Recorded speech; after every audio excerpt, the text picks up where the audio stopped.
You are Locked On Ole Miss, your daily podcast on the Ole Miss Rebels. Part of the Locked On Podcast Network, your team every day. Thanks again for making the Locked On Ole Miss podcast your first listen every day. We're free and available wherever you get your podcast, including YouTube. We are part of the Locked On Podcast Network, your team every single day. Hello, I'm Steven Willis from the Locked On Ole Miss podcast. He is Michael Katz from the Northeast Mississippi Tupelo Daily Journal newspaper, and we just had a signing day. Basketball is going really great for Ole Miss right now, and we're going to talk to Michael Katz and get all that info about it. Listen, Michael, one thing that you can count on is that Egg Bowl recruiting never disappoints. The game was nice and normal by national standards, and you thought that you were going to be able to get out of an Ole Miss Mississippi State season without anything weird happening. And then all of a sudden, the weirdest story of signing day just happens at about 9 o'clock one night. Yeah, I thought after Friday we were clear of the insanity, but never quite. My goodness. I fell asleep and then I saw it. I don't remember when I saw it, but I woke up and I was just like, and I went back, I was like, man, I swear Ole Miss put out a, welcome to the, whatever, which is, they usually wait until it's very official.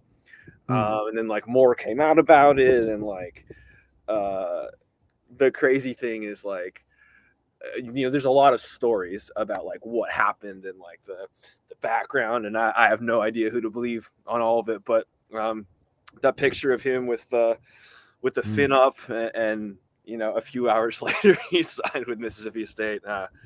It's crazy. That's crazy. Yeah, and what I think happened, and like I said, nobody's ever going to give the real story on this thing, but what I think happened was that Ole Miss did get everything official to run what they needed to run, but you are not in this environment going to try and stand in front of a kid at all. If the kid just decided at that point that he wanted to go to Mississippi State, Ole Miss is not going to fight that one way or another. Yeah, I mean, listen, it's ultimately it's up to him and his family. There's a lot of things here, but I also think if you're looking at Ole Miss's class, would he have been a great part of it? Of course, but I don't think this was the make or break piece or anything like that. It would have been a nice addition, but I think for them, it was more of a luxury. Yes, it is one of those things that I talked about earlier in the week is, and this isn't a shot towards anything. This is kind of just where the two programs are right now. Tyler Lockhart would help Ole Miss the same way he would help Mississippi State. He's a very good football player. But the difference between the two programs are Ole Miss can go out into the transfer portal and probably find 20 Tyler Lockharts, while as Mississippi State, this was kind of their ride or die. Yeah, no, and again, even if you're just looking at the high school recruiting classes, Ole Miss has a lot of really, really good pieces. And Lane said, I feel like every coach will always say this is our best class, but I really think Lane believes this one. I mean, this class is really, really strong in just about every possible thing you could want. Obviously, Cunningham is a huge piece, but they got some really big wins outside of him. They shored up they got some really good offensive linemen, which I think was huge. And then of course, they loaded up on wide receivers. I mean, it's got a little bit of everything. And now, the transfer portal is always it's the great equalizer too. So when you're already in a good place, the rich are going to get richer. So, again, if you can get the high school kid, great. But, if you're looking for the immediate gratification, maybe the portal is the better way to go anyway. If you think, maybe he isn't ready right away. Ole Miss doesn't have time to wait. It feels like State maybe does because they aren't right there as of right now. Yeah, and, the way it's set up right now, and I tell people on my show all the time that in high school recruiting, the most important part is to be in the top two. You want to be in the top two. Now, if you get them, great. You would rather have them than not have them. But it's always good to be in the top two in that because of the transfer portal. You have a situation let's take, for instance, Deuce Knight, who signed with Auburn, but Ole Miss was obviously his second team. If Hugh Freeze throws out a 5-win season next year, Hugh Freeze is gone, and Deuce Knight is transferring likely to Ole Miss. The same goes with A.K. Deer. If Alabama doesn't go the way it expects, he could transfer as well. Ole Miss has a consensus top 15 class right now with the potential for this to get a whole lot better through the transfer portal in the future. Yeah, it's really interesting how differently I think you have to look at recruiting now. It's not just what did you get this year, but it's what can you potentially get in the transfer portal in the coming years if things go wrong. And I think those relationships, building them is just so more important than ever now, because it's not like it just ends when someone goes to a school. It's a years long battle sometimes to get guys. It's just so different. I mean, I was thinking today with the whole Lockhart thing, like I'm old enough to remember when I'm sure you remember the guy who signed with Cal, but he never actually had an offer to go to Cal. Yeah, I think so. Yeah. So like, I was like, it was so much simpler then. So now you've got guys playing the long game and like, okay, well, we didn't get him this time, but we got to keep an eye on him because we might get him eventually. And there's a lot of strategy for sure. Yeah, and it should be really interesting. Looking at this signing class of what came in, which players are you most interested in? This might be obviously Caleb Cunningham. But who are the players that just kind of grab your attention from below that top crust of the list? I mean, I think and I don't know if this necessarily counts for this, but I think Mills Knight is a really interesting one to watch, because as we know, the running game was not where it needed to be towards the end of the year. Again, as Lane has said, their short yardage back was a defensive tackle. That's not a recipe for success, I think, for most places. But Mills Knight's a big kid. I think he's listed like 6'3", 220, something like that. I mean, that's a big, powerful guy. We've seen, it was just a few years ago that Quinshon Judkins came in as a freshman and made his presence felt. Lane's not afraid to play the best guy. And if he's the best guy, he's going to put him in there. So, I wouldn't be surprised if there's some additions in the portal or whatever. Or, maybe, Logan Diggs comes back stronger than ever and he, and he's full go next year for whatever it is. But I think he's potentially a really, really big piece because talent's there. And again, he's a guy that was hands, that's a guy selected by Lane. And I think when he wants someone, I think it means something. Yeah, and the player that's under the radar that I'm looking at is Keon Young. He is a defensive back from Lakeland, Florida. He played for the Lakeland Dreadnoughts, the best nickname in all of sports. But this is the reason why. Literally last weekend, for the right to play for the Central State or whatever in their state championship tournament is, they were playing Tampa Bay Tech. And Tampa Bay Tech High School has Dallas Wilson, who is a 5-star wide receiver, the number 2 wide receiver in the country. And Lakeland used Keon Young and just said, hey, follow him around. Dallas Wilson in that game had 2 catches for 6 yards, averaged 3 yards per catch. That is something I'm looking at. I'm not necessarily interested in the stats. I'm more talking about performing in the biggest moments. And Keon Young obviously showed that he was doing that. Yeah, he's also a ball hawk. What do you have? 20 career interceptions, 7 returned for touchdowns. I mean, that's just a dude that knows what to do with the ball, too. You can't teach instincts. Yeah, I think he's the heir apparent for Trey Washington's position. Yeah, no, that's he's, again, big-time players make big plays in big games, and that's the kind of guy you want in those situations. All right, whenever we come back, we are going to turn the page over to basketball and talk about Chris Beard's team as well. But first, I do want to let you know, I love a great deal as much as the next guy, but I am not about to crawl through a bed of hot coals or wrestle a bear just to save a few bucks.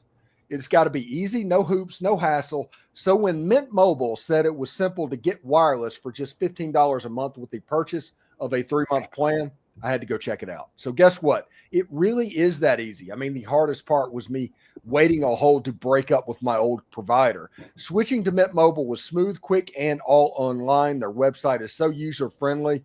They let you pick your plan, order your SIM card, or use an eSIM and activate in just minutes. So here's the deal. All 3-month plans, including the unlimited plans, are just $15 a month right now. Every plan comes with high-speed data plus unlimited talk and text delivered on the nation's largest 5G network. You can even bring your own phone and keep your current number along with all of your contacts. No need to start fresh. So to get this customer offer and your 3-month premium wireless plan for just $15 a month, go to mintmobile.com/lockedoncollege. That's mintmobile.com/lockedoncollege. Cut your wireless bill to $15 a month at mintmobile.com/lockedoncollege. That's $45 upfront payment required. That's the equivalent of $15 a month. New customers on a 3-month plan only. Speed slow down over 40 gigabytes on the unlimited plan. Additional taxes, fee, and restrictions apply. See mintmobile.com for details. And also get ready to tackle the NFL action with FanDuel, America's #1 sports book, because right now new customers can bet $5 and get $150 back in bonus bets if you win. Ole Miss is currently sitting here waiting which bowl they're going to go to. You can bet on the futures of which bowl that would happen. You could bet on the national championship. You can bet on just about anything right now. The FanDuel Sportsbook app gives you everything you need to place live bets on the NFL all in one place. So when you get a hunch in the middle of the game, you can check them out for the latest stats, view live play-by-play, and so much more on the same page where you place those bets. Just visit FanDuel.com to join today. You'll get started with $150 in bonus bets if you win that first $5 bet. That's FanDuel.com. Never waste a hunch and make every moment more with FanDuel, an official sportsbook partner of the NFL.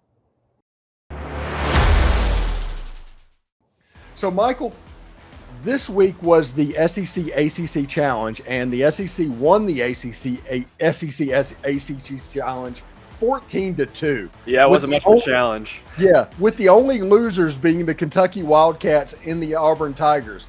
What timeline are we living in, Michael? I know. Yeah, it was pretty impressive. This is probably a really good week. I know it's early, but in a few months, I think things like this are going to matter when resume time comes. I don't think Sankey could have asked for more. Yeah, it's absolutely nuts. And part of that was Ole Miss and Chris Beard going up to Louisville and winning by 23 points.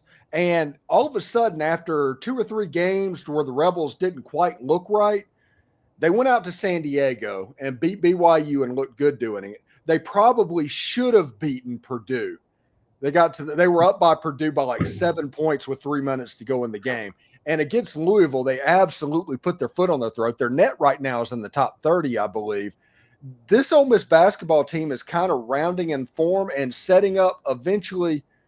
I don't know exactly when it happens, but that game against Memphis is going to be huge. Gosh, yeah, and I do think that, I know there's no moral victories, but I do think the showing in San Diego does matter, and I think that does a lot for confidence. Again, Purdue was in the national championship game last year. I know they lost a lot of pieces, but that's a really, really good program and has been for a decade or so. You probably should have won that game. That's a good sign. And again, to go into Louisville, listen, I know Louisville's going through some changes right now, but it's still Louisville, and it's still a tough place to play, and they just steamrolled them. I think the thing that has been so interesting is just how deep this team is. It's just like any night it can be anyone going off. It's Dre Davis a couple days ago. I feel like we still haven't seen like a quote unquote great Matt Morrell game. It can be Jalen Murray. It can be Malik Dia. There's so many guys that it can be. Klefke, the true freshman, has had his moments. There's just so many guys. And I know that with Chris Beard teams, it's always about defense. And I think that's what's going to make or break this team. And I think they're a heck of a lot better than they were last year. But, man, the way that they can score is just they can just get you in so many different ways. Yeah, and last year they had a defensive hole within Musa Cisse and Sharp in the middle of the field. And it looks like they got a little bit smaller with their big men this year, but it looks like they closed that defensive loophole up. Now they're having trouble at times rebounding. Rebounding can be an issue for this team at times. But whenever they get going and they get some stops and they start putting them together, this team can score in a hurry, and it can go 2 to 7 to 14 in like a blink of an eye. Yeah, I also think this group is very versatile. It's not like you're stuck in a specific thing. Again, when you have guys like Cisse and Sharp, you have to do certain things. Like with them on the floor, I think like you have, Chris Beard talks about positionless basketball. You have a lot of guys that can do so many different things. I think it just makes this team really hard to guard, and I think it makes them really good defensively, or has the makings of being pretty good defensively, in the coming weeks and months. The funny thing is, if anybody asks, like, who's the best player on this Ole Miss basketball team, they would obviously say Matt Morrell because he's the NBA stat guy. But when you sit down and actually think about what's happening on the field, it could be 4 or 5 players right now. And I think that's the thing is that when you just asked that, I don't know if I could say definitively who it is. And I think that's a good thing because you've got a team that's 6-1, 7-1, and you still can't name their best player because they have a lot of really good ones. You're in a pretty good place. All right. Thanks again for making the Locked On Ole Miss podcast your first listen every day. We're free and available wherever you get your podcast, including YouTube. We're part of the Locked On Podcast Network, your team every day. I'm Steven Willis. He is Michael Katz from the Northeast Mississippi Tupelo Daily Journal. Michael, what do you got going on this weekend, buddy? Well, in case you didn't hear, there's some big news coming on Sunday with the postseason destination of Ole Miss. So we'll be keeping tabs on that. It should be and then the ensuing days should be very interesting to see who's going to actually be playing in the game for Ole Miss. There's a lot. It's going to be really interesting to see if there's a lot of opt-outs, what this whole thing looks like. So I think keeping tabs on that's going to be really interesting. And basketball plays, basketball, we're kind of turning the page a little bit here. They've got a home game Saturday night. I'll be there. The women are playing well too, so there's a lot of good stuff going on here. Yeah, are you hearing any rumors about bowl destinations? What are the rumors that you're hearing? A lot of Florida stuff, whether it's Orlando or Tampa or Jacksonville. I think those are the big three. It's the Citrus is Orlando, ReliaQuest, Jacksonville. No, that's Tampa. That's in Tampa. What's the Jacksonville one? Gator Bowl. And then there's some Las Vegas rumblings as well. I've heard the Las Vegas one against Colorado, which would break the internet. Could you? Oh my goodness, the content would be absolutely electric. It would be absolutely gold. And the Las Vegas Bowl, that was last year. It was one of the earlier bowls on the schedule. It was like the 16th or 17th. It was really quick. Now the Las Vegas Bowl is December 27th. They might as well be in the same pack as all of them. Yeah. Yeah, no, that man, if you get Lane and Deion Sanders back together, hoo-wee.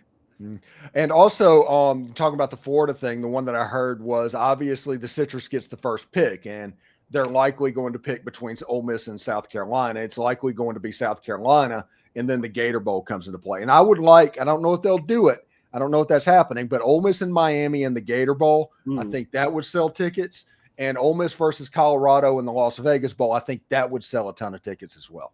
Yeah, oof, man. I'm just glad that I won't have to buy a ticket. I'm glad that the credential covers that because, man, those would be. I know we always look at the college football playoff as being the premier games, but there's some really good games outside of those playoff scenarios. I think Ole Miss has a chance to be in a really good one.